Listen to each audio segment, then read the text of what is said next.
If we take the clubs and we make them exceeding, we have ourselves a very, very powerful open appetite on our hands. And that is really encapsulating the astrology of this week because there's so much going on that we have to break it down one step by another step by another step. And that's what I'm here to do in this video, is talk you through the astrology of July 6th through 12th of this year in detail, but to the point. And so I want to begin by talking about the astrology going on July 6th, which is Sunday. And the very first aspect happening is Venus sextile Saturn. Sextile aspects are between one sign and two signs apart from that sign. So Venus is now in Gemini, Saturn is now in Aries. They're two signs apart. Sextiles are windows of opportunity that we wisely take action on. And so when we have Venus, the planet of love and beauty and relationships, making a very harmonious connection to the planet of discipline, structure, three-dimensional order on the earth. What we have is a real strong need for contentment and happiness, but it is met with some challenges. It's met with some resistance, which we find it more difficult to really feel content and happy because Saturn is the great restrictor. It's the greater malefic energy. So that could be a sort of possibility for us on the table. But what we want to do is we want to focus on making other people happy and content, not just ourselves. Another thing that we have to ask ourselves during this aspect is your relationships, is your love relationships, your relationship with your spouse, your relationship with your family, are those relationships sustainable for the long term? If they're not, it's time to release those relationships, it's time to let those relationships fall away, or it's time to make the necessary changes in the relationships that will make them um, last, past forever, um, in terms of the state of being of those relationships. And so we're very interested now in serious relationships and serious partners. So what we want to do is we want to find that sweet spot of seriousness and really encapsulate it in very, very deep ways. We want to be serious in our relationships, with our family, with our spouse, whatever the relationship may be. Acknowledge what in your life, in terms of your relationships, maybe it's a relationship action that you take. Maybe you're giving too much, maybe you're receiving too much, whatever it may be.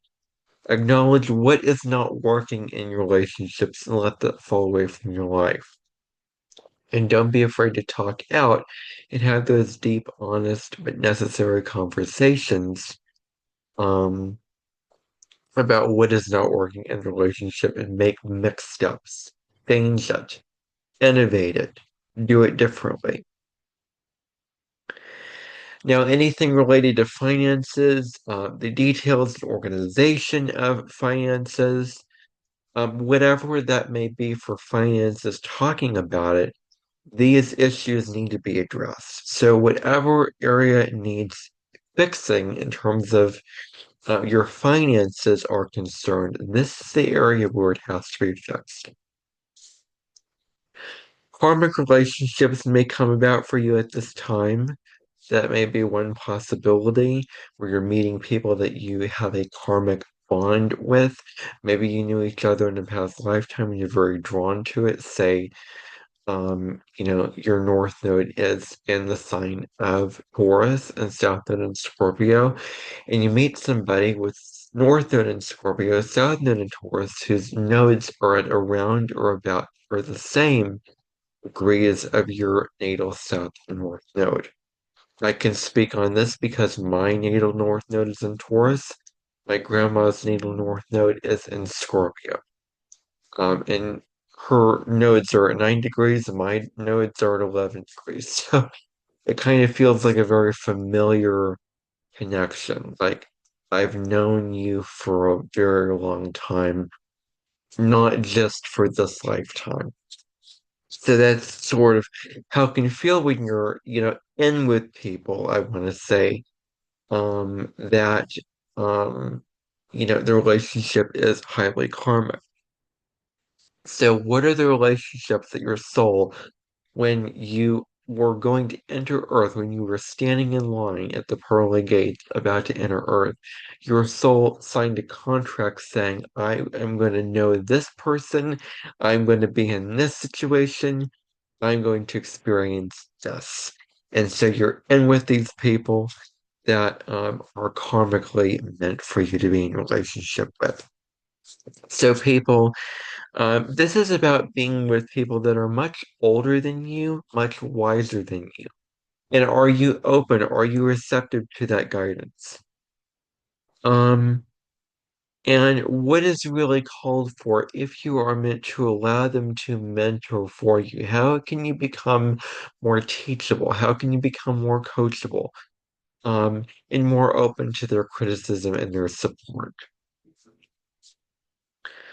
This is good to look at things from the old times, such as past objects that are getting renovated and are coming back into the trends. Having garage sales, this is very, Saturn deals with old things. So, doing old things that were out of style now, but were in style before, that could be a good opportunity for you now. And so it's good to evaluate if your finances will sustain your long-term goals. Do you have enough money to write that book, publish that book? Do you have enough money to become this composer of music? Do you have enough money to become this builder? Do you have enough money to become an interior designer? That's where the money has to be able to sustain your long-term goals in your career, especially. This is about being receptive towards wise and loving but disciplined guidance from older people or older family members or elders in your family or not in your family. Anyone who wants to help you, particularly in your work life, is really calling you to be receptive to that help. Another reminder about that. Another aspect occurring on this day is that we have Venus sextile Neptune. So Venus sextiles Saturn in Aries and then it moves on to sextile Neptune at around 2 degrees of Aries. So this is what Venus sextile Neptune invites us to consider is showing empathy, care, love, compassion in our relationships. Are we loving unconditionally? Are we genuine in our relationships? Do we have integrity in our relationships? This is about buying things to decorate your home. You can certainly go out to a store and buy certain things that would make your home more beautiful. That could be good to engage in now. And so Neptune also deals with screens, film, videos. So expressing yourself in your camera to your mirror to your webcam is really invited for you to do, and you don't have to share that out. You don't have to put that out into social media, just like this video is out into social media. If you don't want to be seen expressing yourself, you do not have to put it out. No one has to know if you don't want them to know. Now, in my case, there's countless videos that I made private that I deleted, and at this point, the only videos that really motivate me to continue making videos are public videos from my personal intake. So your compassionate behavior could make a huge difference to those around you, could really, really impact those around you in very positive and uplifting kinds of ways. gain insight from your dreams and your visions. What are you dreaming at night? What are you conjuring up in your mind, in your mental space, in your azuga spaces? And what are you now choosing to visualize, choosing to see, choosing to foresee? That's where this conversation gets deep. So furthering your income through the arts and creative expression will work out for you. Connect to the inner world of others. Find out what's really, really going on, what people are really experiencing beyond the facades and the masks that they put on. It's about understanding people at a profound level and be in alignment with those that you love. So now let's now let's move on to July 7th. This is a busy day, a lot going on. Let's break it down. So Mercury will square Black Moon Lilith. Mercury is in Leo, Black Moon Lilith is traveling through Scorpio.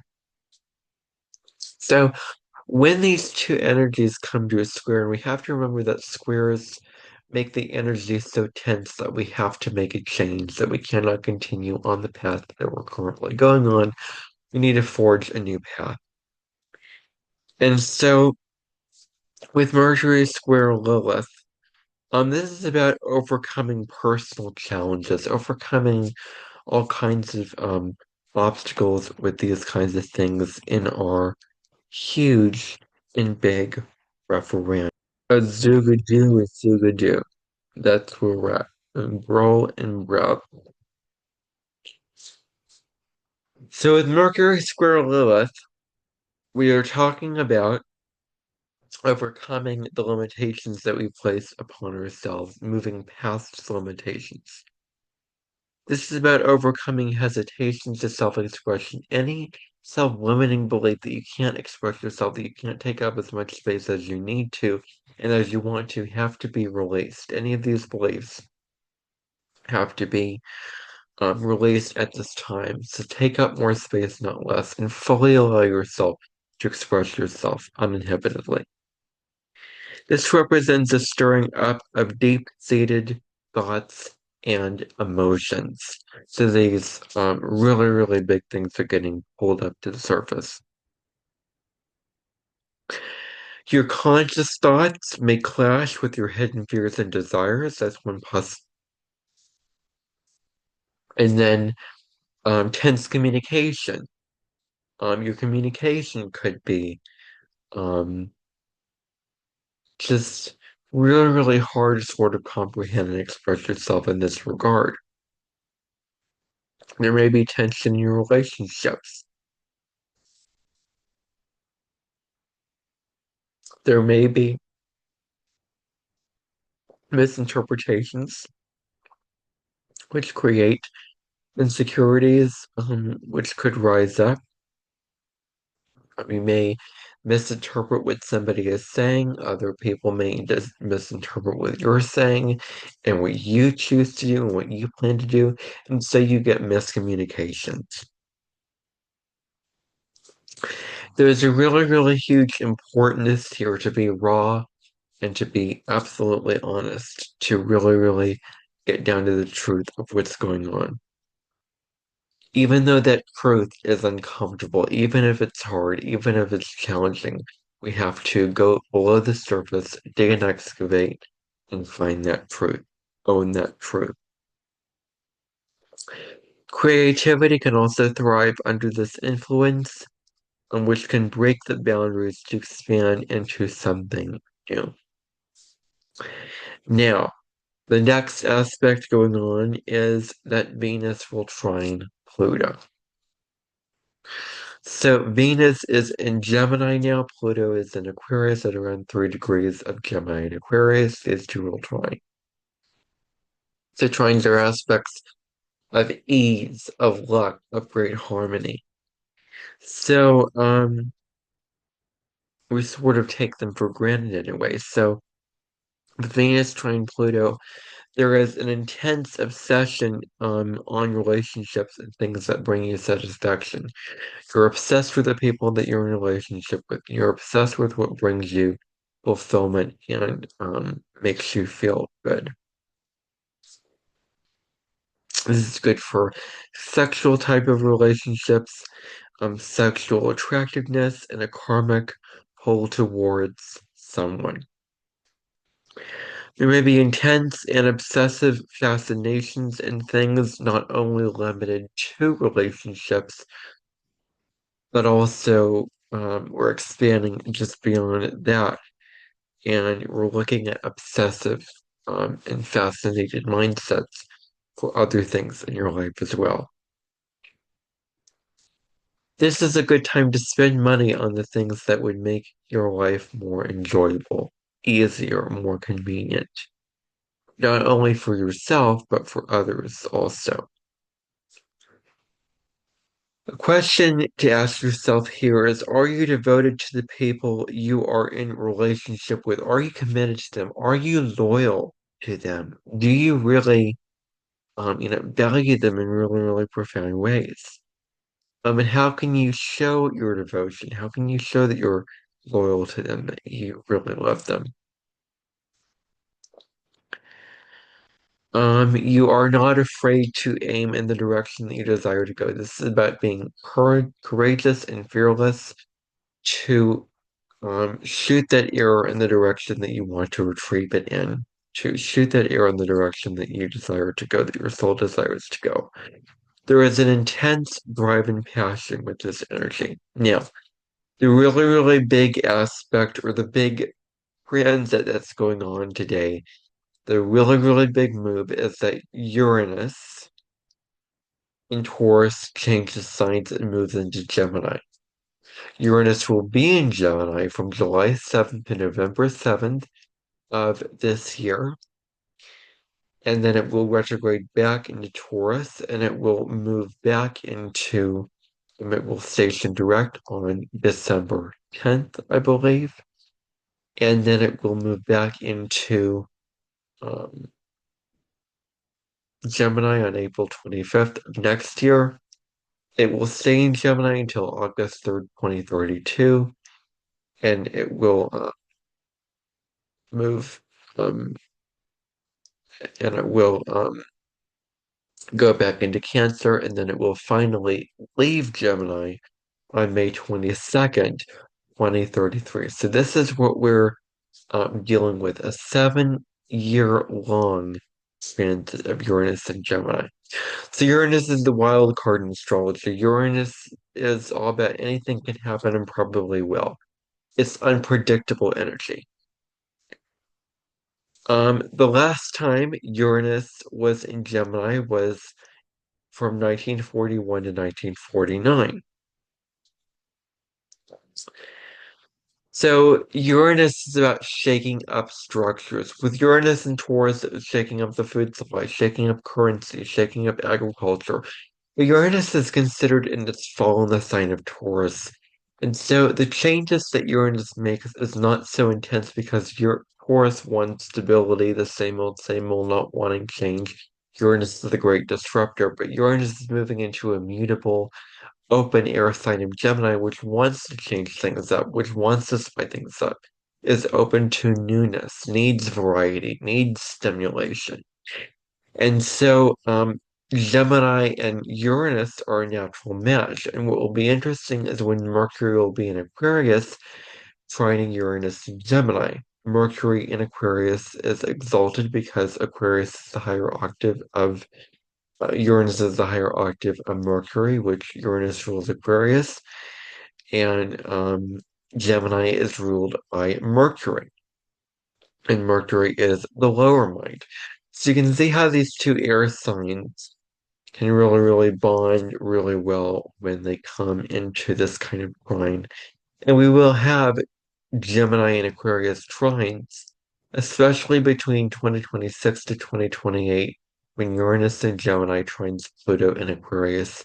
There's several trines when this happens, there's several times when this happens, and it's really going to advance technology in really huge ways. So Uranus shakes up structures, it places innovative and groundbreaking ideas into the mind. This is about new ideas. Gemini is about ideas. Gemini is about feeling that flash of inspiration, having new ideas like, I want to try this, I want to experiment with this, and then implementing those ideas.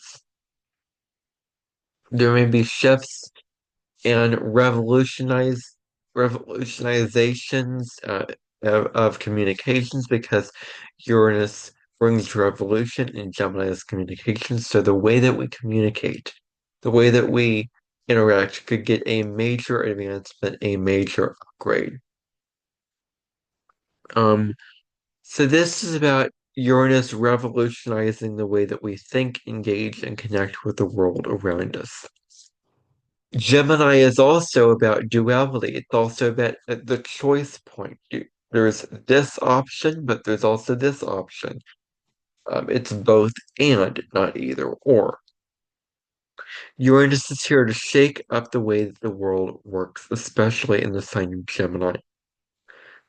The really, really big theme here is if you are one that is resistant to change, new things, you have to swallow that resistance and be as flexible and open to change and newness as you possibly can. Because when you are flexible, bendable, then you will really thrive during this transit. Hybrid workplaces could come into a bigger deal during this time. Uranus changes things on a dime. It's energy that changes on a dime. Any office with outdoor meeting spaces will thrive under this influence. That could be really, really huge with this. Um, and so AI will be strongly ramped up over the course of these next 7 years. Where the AI could be at a state where we cannot fathom it now, where it will be more advanced, it will be more versatile. We'll use AI more during these next 7 years. It really, really will become much bigger than it already is. And so this is about tapping into a completely new stream of power. So Uranus Pluto formed an Earth trine, Uranus and Taurus, Pluto and Capricorn, from 1770 to 71. And in September of last year, we had that same Earth trine between Uranus and Pluto, the same signs. From August 21st to September 15th, Uranus and Pluto will form an air trine in Gemini and Aquarius. Uranus in Gemini, Pluto in Aquarius. AI and robots will be advanced and will become more popular. How we transport ourselves from place to place could be revolutionized during this time because Gemini rules transportation, so flying cars, hover plates. These types of things may come about very good for us at this time. E-bikes is another thing. Um, this could be about underutilized forms of transportations which will be revolutionized at this time. Underutilized forms of transportation, anything which is sort of more dated will get a major upgrade as well. Driverless cars could come about at this time.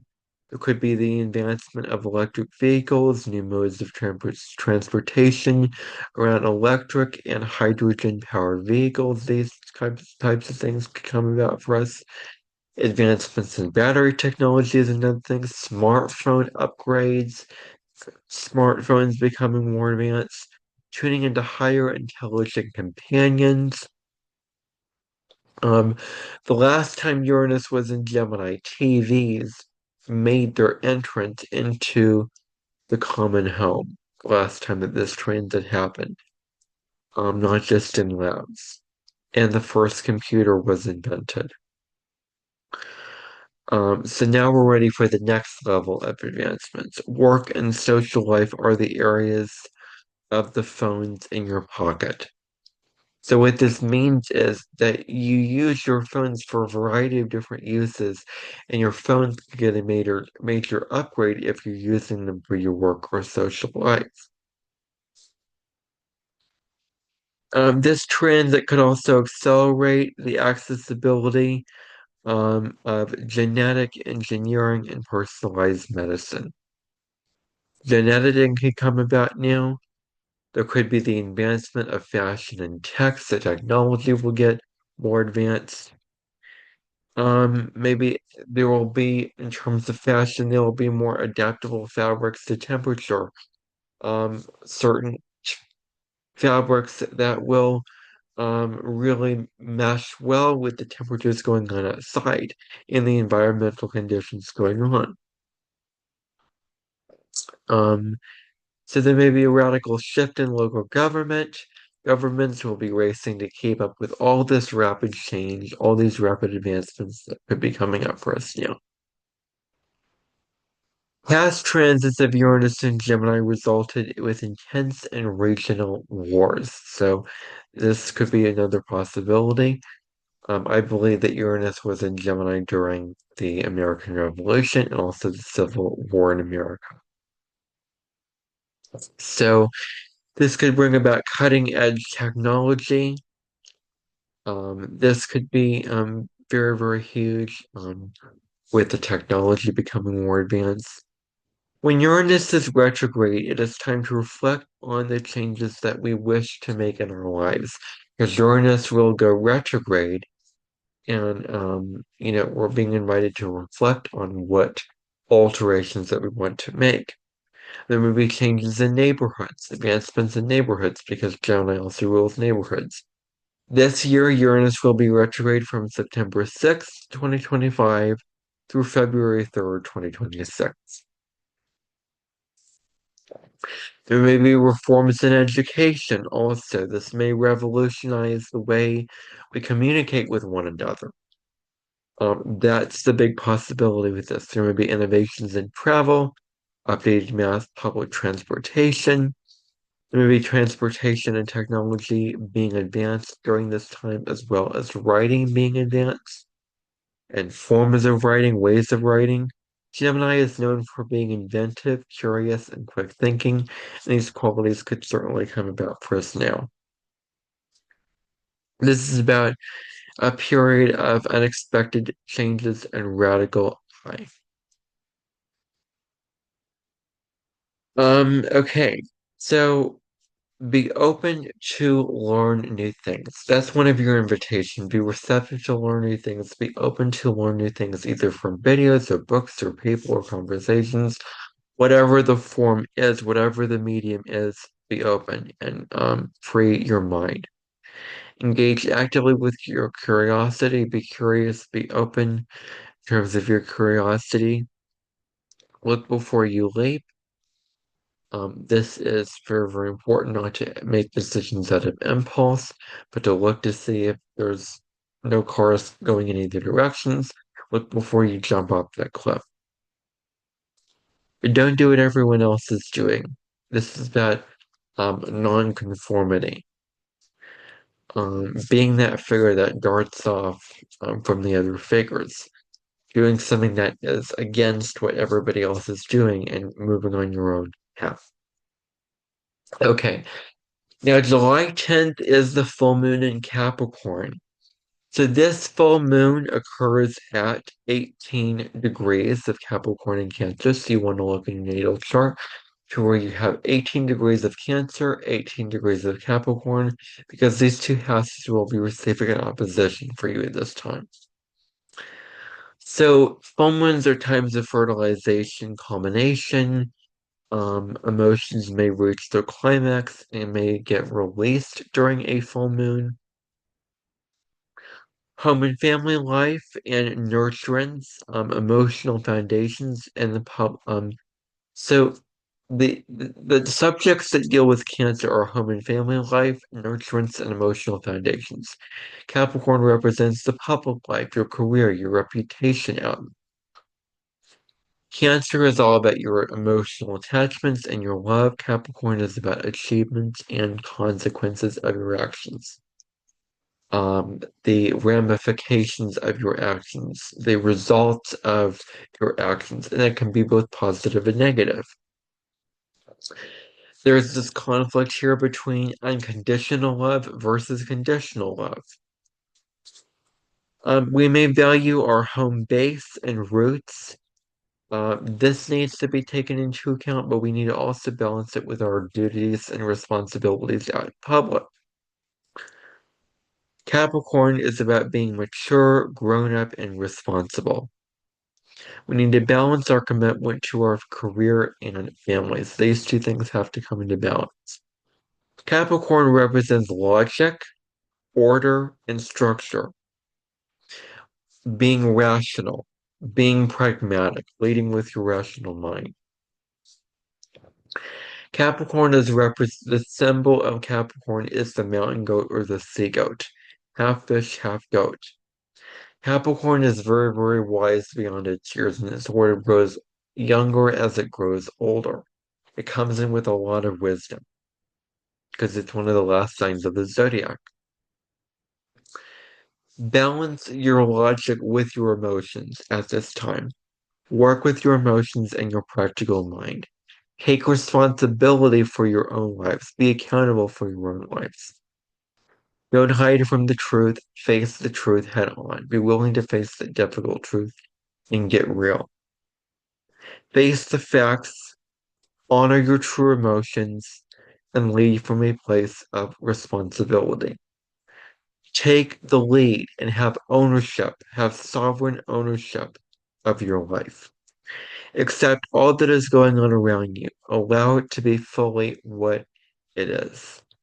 There's that saying of I give me the serenity to accept the things I cannot change, courage to change the things I can, and the wisdom to know the difference. This is what this is all about. Um, and so get your finances in order and business needs to be addressed at this time. So it's good for that kind of thing. Capricorn is a highly disciplined energy. Take responsibility for the choices you have made in your life. Own up to your mistakes and face the challenges that you need to face.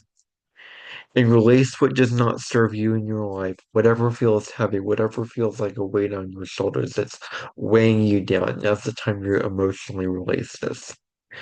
Now, this full moon will form a trine aspect to Mars in Virgo. This brings about courage. This brings about the need to lead in your life. Passion and desire may be amplified. This is a time where being direct and assertive will have others view you and perceive you as being honest and sincere as opposed to just blunt and just outright mean. Stand up for yourself and your family and your clan, which is very, very important at this time. This is about having courage and confidence to initiate changes in your household and family situations. So having the courage and confidence to do this is very, very important. Set boundaries with others. You may be feeling a lot of passion and enthusiasm. Strengthen the emotional and physical connections in your relationships. This may bring about ambition and motivation. Now, this full moon is also sextile the North Node in a sign of Pisces. So what this means if the moon is sextile the North Node is that we can find that we have a lot of spiritual awakening and personal transformation. Any anxiety and insecurity that we have will come up to be looked at, to be reviewed, to be healed. Be receptive to the guidance around you as well as the love from others around you. Heal your mother wounds. This can be very, very good at this time. You may find that your imagination is heightened. People are drawn to your enthusiasm. Attune your emotions with your unconscious and have ask yourself, have your fears and insecurities clouded your judgment and allow yourself to make pragmatic decisions from an objective place. The very last aspect that we have going on this week is on July 11th, and that is the Sun trining the North Node in Pisces. This brings about fortunate opportunities, chance meetings with others that help steer you in the right direction could come about, It's about sharing your long-term path with others. Protect, you may be protected by your good fortune. Shine and take ownership of your life. Take the lead of your life. Embrace leadership, helping, inspiring confidence in others. The more you are magnanimous, the more you inspire others to confidence, to believe in themselves, better off you will be during this transit. This represents a harmonious alignment between your personal growth and life's purpose. Seize the moments that will make a difference in your life. Attract influential individuals and gain recognition. Express your own unique voice and individuality uninhibitedly. Develop your relationship with masculine figures in the life. Deepen these connections with these figures in your life. Transform and grow during this time. And align your personal goals with your higher purpose in this lifetime. So that is all that I have for you on the astrology for this week. A lot in there today. I will see you for the next video, which is going to be about the midheaven and the sign of Libra, my personal placement. So I'm looking forward to film that video either tomorrow or the next day. I don't know when, but sometime very soon. I hope that you benefited from this video and you found it helpful. And if you did, please share this video. And then you can subscribe to my channel. That way you do not miss any future uploads from me. Have a wonderful rest of your day. I will see you in my next video. Bye for now.